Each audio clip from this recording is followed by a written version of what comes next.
Hello, Hallmark Hot Takers, and welcome to the final episode 31. of season 2 of Season Hallmark. finale. Season finale of Hallmark Hot Takes, where we watch, review, and rate all of the Countdown to Christmas movies from the Hallmark Channel. So for the final discussion about our rating system, It's a candy cane rating system. We didn't know about this, ranging from 0.5 or half of a candy cane to 5 candy canes per each individual, based on how much we like or dislike the movie, out of a possible 10 candy canes. Right. So in the finale, the Countdown to Christmas finale, what we're reviewing tonight is 'Tis the Season to Be Merry, starring Rachel Lee Cook and Travis Van Winkle. So for the last time, rapid recap. Rapid. So meet Mary, who is an Instagram influencer / relationship expert who has a book deal with a small publishing company, and her book is supposed to launch next Christmas, and she's signing all of her paperwork.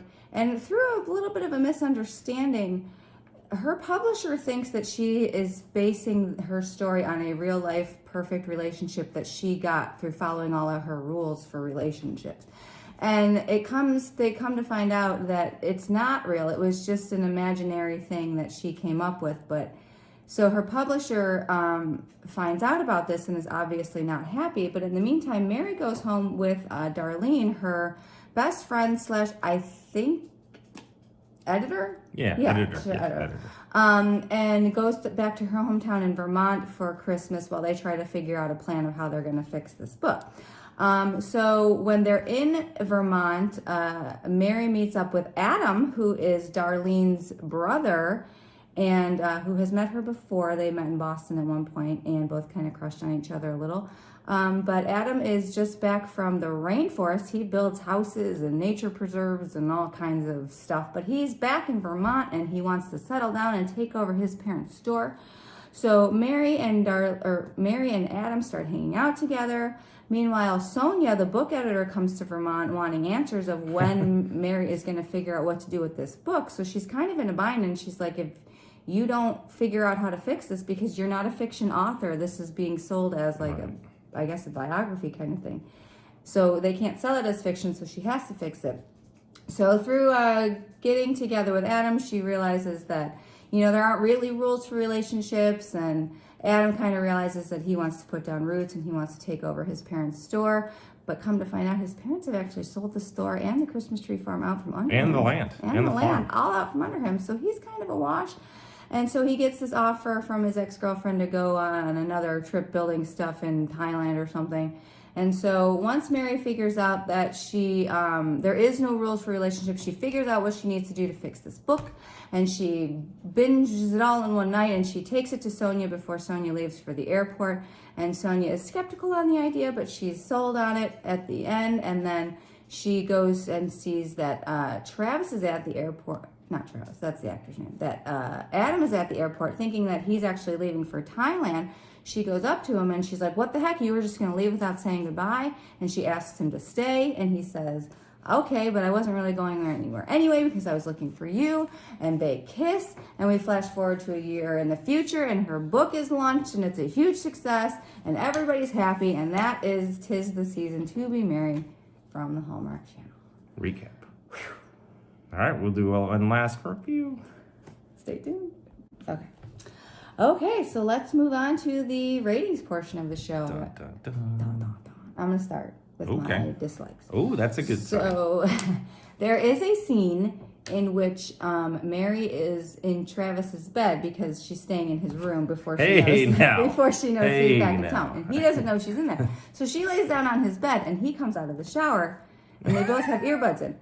He comes out of the shower and he has earbuds in his ear. Yeah, he's listening to music. Can you listen to earbuds in the shower? Yeah. Like, can you have them in your ears while you shower? Yeah. Really? Yeah, they're waterproof. Are you sure? Yes. Oh, well, like that has one. I was on my disc. He wants to listen to music when he's taking a shower. You can do it in the shower? Yes, they're waterproof and they stay there. All right. Well, there's something I didn't know. Okay. So her and Mary and Adam are talking about her rules for relationships. And Adam asks, okay, well, what are the rules? And she starts to talk about them, and then he's like, oh, well, and she gets really overly defensive about the rules, which I feel like if you really believed in the rules, you would just kind of not be super defensive about them. But That's her life's work, though. I know, but I don't know. Adam sleeps on the couch in this movie because Mary is in his room. You pull up to this house. It's ridiculous. There's clearly more than 3 bedrooms in this house. There's no reason for him to have to sleep on the couch. Yeah, it's huge. And it's like a very uncomfortable couch, too. Not even like it's like a tiny couch for a tiny person. He's not a tiny person. He's not a tiny person. The parents sold the whole thing lock, stock, and barrel right out from underneath them. And their thought process was they didn't think that either one of their children would want to take it over because Darlene is an editor in Boston and Travis is a globetrotter. But sorry, I keep using the actor's name. Adam is a globetrotter.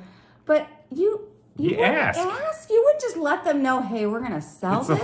Third generation. This would be the 4th generation. He wanted to be the 4th generation to run it. And they just sold it to a nature conservatory. It's not like it was his business, his dad's business. And it's like, okay, like, no, it's been around for forever. And then his dad was using, I never got the choice to run it.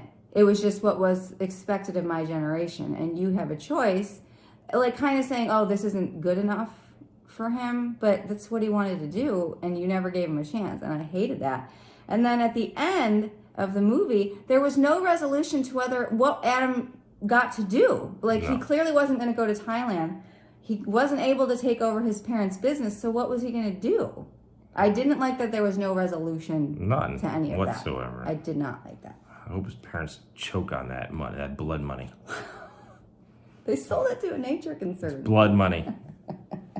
That's going to be in the next year's Hallmark movies where you find out that it wasn't. And they're going to build big bad developer. Yeah, a resort on this land. I like it. You could do a sequel. All right. 'Tis the season to be merrier. Yeah.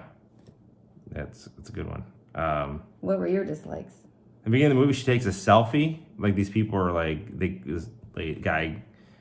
her guy gives this lady a scarf or vice versa, and then like they embrace, and then like she takes a selfie or like a picture of her, and they're in the background. She's like, you just take a selfie with other people, and they don't even know that they're in your Instagram post. Like that was very weird. I didn't like that. I didn't like that at all. This was the classic like truth.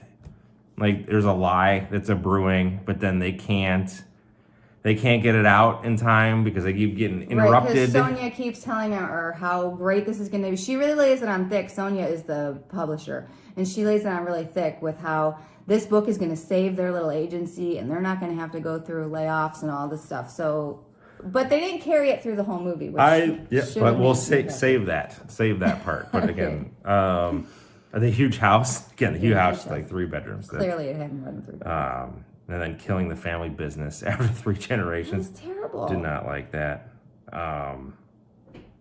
That's all I had.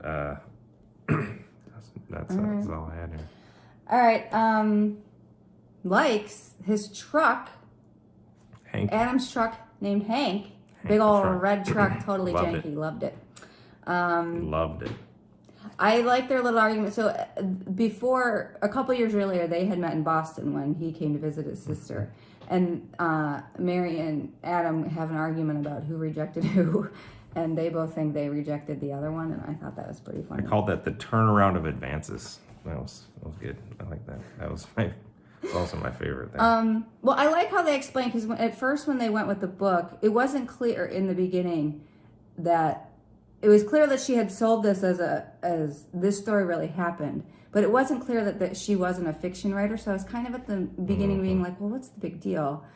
But then when they said, you're not a fiction writer, so this was clear. I'm glad they cleared that up, because that was kind of a weird sticking point for me. Like, why is this such a big deal? The Christmas cobbler. Yeah, the cranberry cobbler at Joe's Diner. Very, very famous in Snowbridge, Vermont. Yeah, Joe was a delight. Yes, Joe was good. I liked all the Dale jokes. So Dale was this fictitious fiance. The one that she wrote the story about, who didn't exist. So then there's a lot of like Dale jokes and everything. Oh yeah, when's Dale getting here or whatever. Yeah. The non-tree lighting. So they go to Yes. this big tree lighting ceremony, and they're doing this big countdown, and they go 3, 2, 1. And like fizzles. And nothing happens. There's like a short, and I thought that was pretty funny. And then what was it? James was like, every year this happens. Like they can't get it together. I do like that. I call it the countdown fail. I didn't like that. I was thinking going into it, it was really funny. I was thinking going into it, it would be nice if one of these times it didn't work, and literally There you happened. go. So It was pretty funny. really like that. The dinner scene. So there's this scene where so Joe has a son. Joe, the diner owner, has a son named James, who really likes Darlene, and Darlene likes him. But he asks Mary out on what she thinks is a date, but it's only to get her advice because she's a relationship expert on how to talk to Darlene. And then like Darlene and Adam show up with his family, and they kind of like date swap. And I thought that was just a really fun scene. But then it ended bad because Adam was all mad about how his parents sold the farm out from under him. But I liked that scene. I thought it was good. Love Joe's Diner. And when Adam was telling Mary that he was going to go to Taiwan, there was a possibility he could go to Taiwan. And she's like, well, what? She's like, do you want to go? And he's like, no, he looks at her pointedly and says, no, I just want somebody to tell me don't go. Right. And I thought that was really great. But dummy missed she her moment, and didn't do she's it. like, She's thinking about her book. I got an idea for my book. Right. So, but I thought that was a really cool moment. But then when they were at the airport, she like yelled it at the end of the movie. She's like, don't go! And I thought that was also pretty funny because, yeah, that's what he wanted. Well, yeah, those are my likes. I like telling the truth like early on. So then there was like time to course correct the fiction. Well, because what I thought was going to happen is when Sonia came to Vermont, I thought they were going to pretend that Adam was Dale. Right. And I'm like, that's not going to end well because you're just piling on the lies. So I was glad that didn't happen. And I like the boss, Sonia and Joe. They had this like little romance. Joe, the diner guy, they had a nice little like romance there. So had triple romance. Triple romance. Which is compared to the sugar plum twist couldn't pull off 2. This pulled off 3. Because Darlene and James were cute too. James was really cute, and Darlene was adorable. She should have her own movie. I want to put her in my pocket. The only thing this was missing was Will Smith as a relationship expert as well. And Kevin James. Yes, I think that would have made this better. I don't know about that. Like she gets expert advice from Will Smith. I think that would have been fantastic. But she was the expert. I know, but like she's in a quandary herself, and who do experts turn to? Other experts. Jesus. No. All right. What about a final candy cane rating? Oh man, I don't want to give it because it's so final. It's final. But this movie kept me entertained. Yes, I liked it. I loved the triple romances. Triple romance. I was really mad about the parents, and I was kind of mad about no resolution for what happened with Adam. Yeah. And so, for those reasons, I am going to give this movie a 4. 4 candy canes. 4 candy canes. It was a solid showing, just a couple of hiccups. I would agree. I think the lead actress was all that. She was all that. So, truly. So I will go with Travis Van Winkle needs a haircut, but other than that, he was solid. Yeah, I thought he was good. I don't like the non-resolution too. So, but I will go 4.5. Nice, 8.5. So this will go 8.5. That is great. That's a great rating and a great finale because I think last year's finale did not get a great rating. So I'm pretty excited about this. You want to come back for a season recap? Season recap. We'll find out about our regrets and other things maybe. All right, so let's do a little season 2 recap about some of these movies. So Jay, what are our top, what are the 10s we had this year? So we had 3 10s and 3 1s. Wow, that's what you call balance. We are balanced. Thanos would be proud. Perfectly balanced, like all things should be. So at the top end, the high end, the 310 candy caners. The perfect. The Hallmark Hot Takes Heaven of candy cane ratings. I like that. Sister Swap, a hometown holiday. Great movie. Great movie. The Christmas Contest. That was another great movie. With the Queen. Candace. With the Queen. And the third one, A Kiss Before Christmas. Yes, that was the one with James Denton and what's her name? Yes. From Superman. Yes. Lois Lane. That was great. Terry Hatcher. Terry Hatcher, that's what her name That is. one was fantastic. Those were great. And what about the other end? Well, in the depths of the Hallmark. The Hallmark Hot Takes hell of Okay. candy cane ratings have Christmas CEO, that was a dumpster fire, A Christmas Treasure, and Jay's much reviled Nantucket Noel. Yeah. So those are the yikes. Do you? I want to. Do you have any what? I mean, what was your surprise, or do you have any regrets about what you gave candy cane wise? Anything? I liked the double sister swaps. I thought that was really good. I was nervous about them. I'm like, sequels are always rough, let alone in-season sequels. Yeah. But it was very interesting concept of following one story and then you get to see the other side of the story. And I think our rating showed that. I think the other sister got like a 9. Yeah. So I thought that was, and that was like a 9 in the sense of like each of us getting it 4.5 versus a 5. So like I think that's pretty high scoring, in comparison. If I had to do what some about, ratings over, I probably would have rated 9 Kittens. I probably would have given that a 4 instead of a 3 if I had to look back on it. And the other one, My Christmas Family Tree, we expressed regrets. We kind of gave that a lower rating. Yeah. But then we had next day regrets that we should have rated that higher. But all in all, I think it was a great season. I mean, there were some real stinkers in there, but I mean... Yeah, I think I've held up my end of being pretty rough on the ratings. Like, I see a lot of halves and a lot of ones, where in some cases you had 3. So... Hey, so that's fine. I think people like different things. I mean, they don't want us to always have the same rating. I think one of the biggest regrets you should have is Next Stop Christmas. You gave it 4.5. You cost it Hall of Fame status. I did. That was a great movie. I do have regrets about Danica's one. You, Me, and the Christmas Trees. I should have given that a 2 instead of a 3. I was not a kid. Yeah, that would have plummeted it from tie for 20th to 23rd. See, we can't get it perfect all the time. That's the beauty of the hot take. Sometimes you think about it afterwards and you're like, God damn. But it was a fun season. Yes. So thanks to our 18 now subscribers and countless other folks who randomly watch this channel. We love it. It's so much fun. And are we going to be back for season 3? Only time will tell. But the thing is, that we had, how many did we have first season? Like 23? 23 movies last season. And then this movie was 31. So that was an increase of what? Like a lot.